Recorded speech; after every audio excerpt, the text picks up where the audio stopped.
siang. Pada hari ini kita hadir pada acara ini, yakni diseminasi 7 jurus BK hebat. Jadi yang di samping saya ini adalah guru BK SMA Negeri 3 Lu Timur yang akan mengadakan diseminasi kembali dari pelatihan yang telah diikuti di Makassar. Terima kasih atas kesempatan yang diberikan kepada kami untuk membawakan materi 7 jurus BK hebat.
Assalamualaikum warahmatullahi wabarakatuh. Dan kali ini saya akan melakukan kegiatan diseminasi on the job learning 7 jurus BK hebat.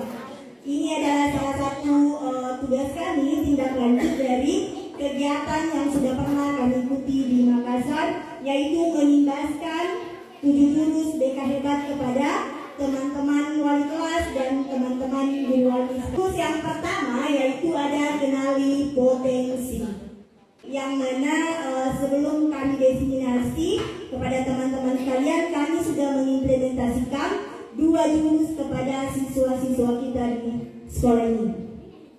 Adapun yang jurus yang saya lakukan kepada siswa kita, yaitu yang pertama tadi adalah kenali potensi, dan yang kedua yaitu kelola emosi kepada siswa kelas 11. Interaksi kita mengenali potensi dari peserta didik kita. Untuk mengenali potensi siswa itu sangat perlu sekali supaya kita kedepannya dapat mengetahui apa sebenarnya yang dimiliki ini siswa, kemudian apa yang kurang, ya, dan bagaimana kita nanti mengatasinya. Oke, terima kasih banyak. Ada lagi yang ingin memberikan pendapatnya.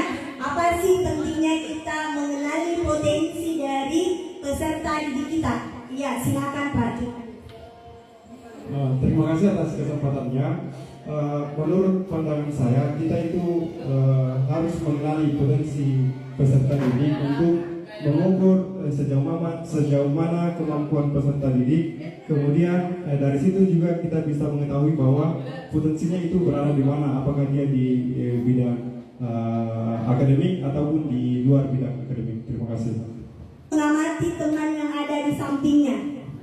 Silakan diamati, kemudian dilihat apa potensi yang dimiliki oleh teman yang di samping tak.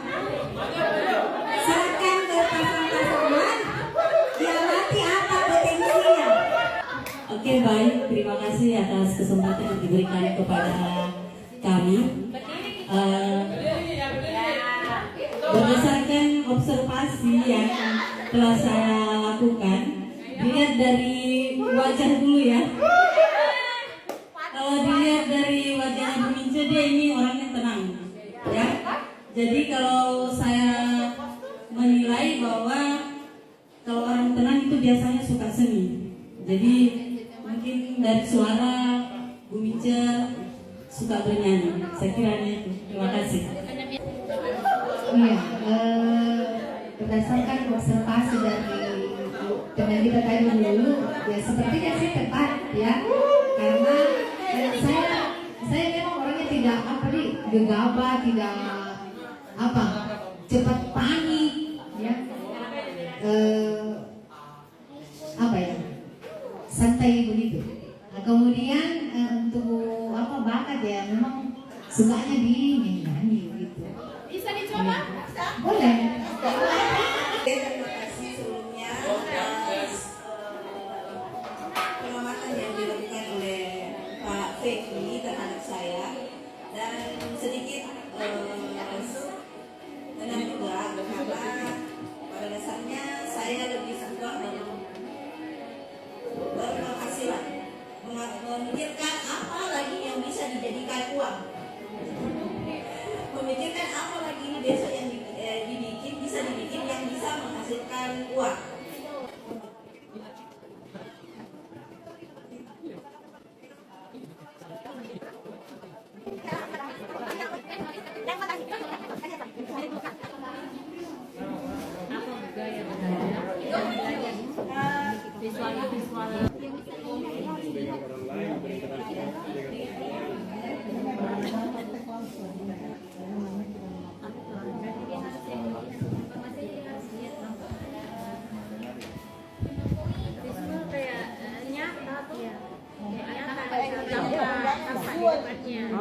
Belajar sambil bergerak.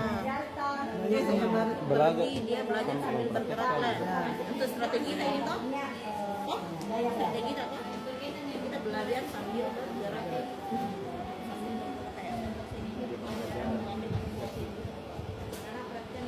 Supaya dia tidak diam di tempat. Oke, terima kasih. Kami dari Gaya Belajar Kinestetik. Kami ini di Gaya Belajar Kinestetik bahwa kami belajar itu secara langsung, mempraktekkan apa yang akan diberikan ke siswa itu secara langsung supaya mereka paham teori dengan apa yang akan dia pelajari. Kemudian strategi belajar efektif kami itu lebih mengarah ke praktek, kemudian di mana belajar sambil bergerak.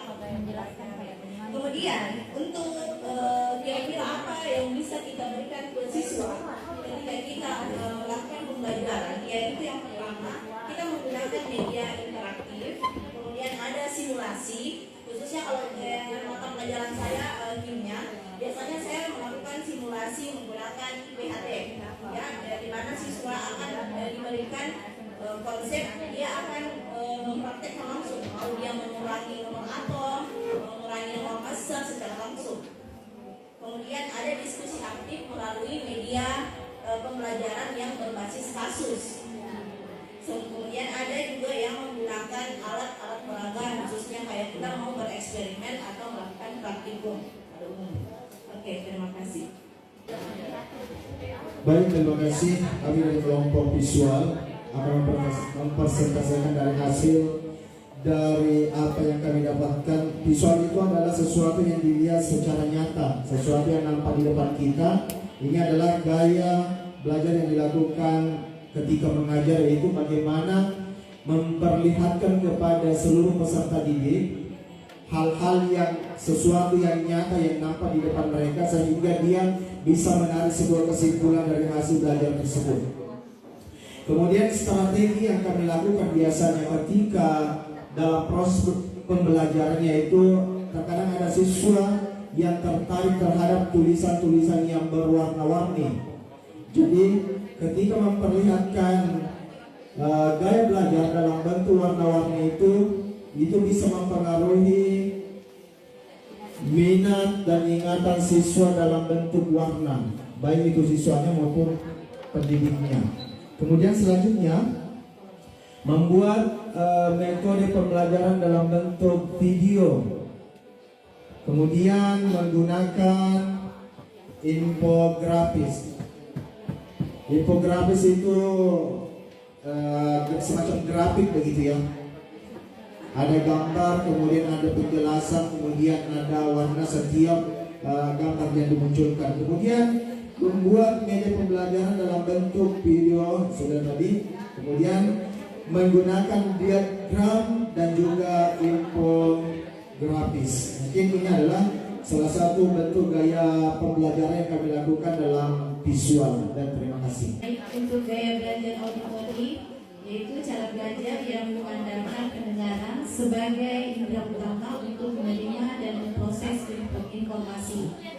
Strategi yang biasa digunakan untuk dalam gaya belajar auditori, misalnya dengan metode ceramah, diskusi, melalui pendengaran, kemudian podcast.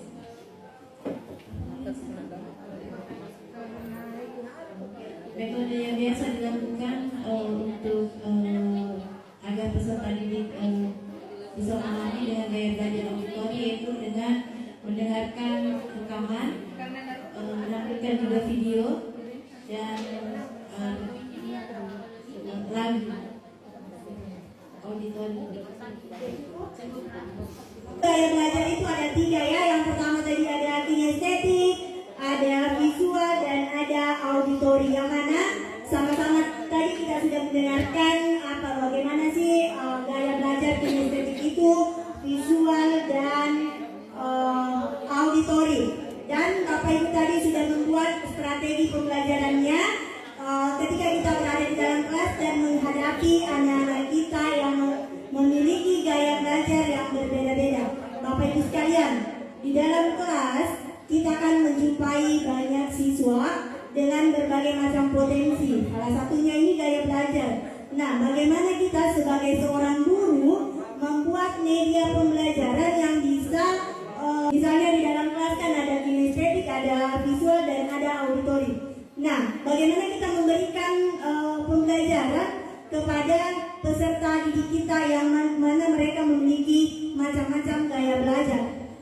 Terima kasih. Maksudnya ini gaya belajar yang mencakup 3 sekaligus itu diterapkan.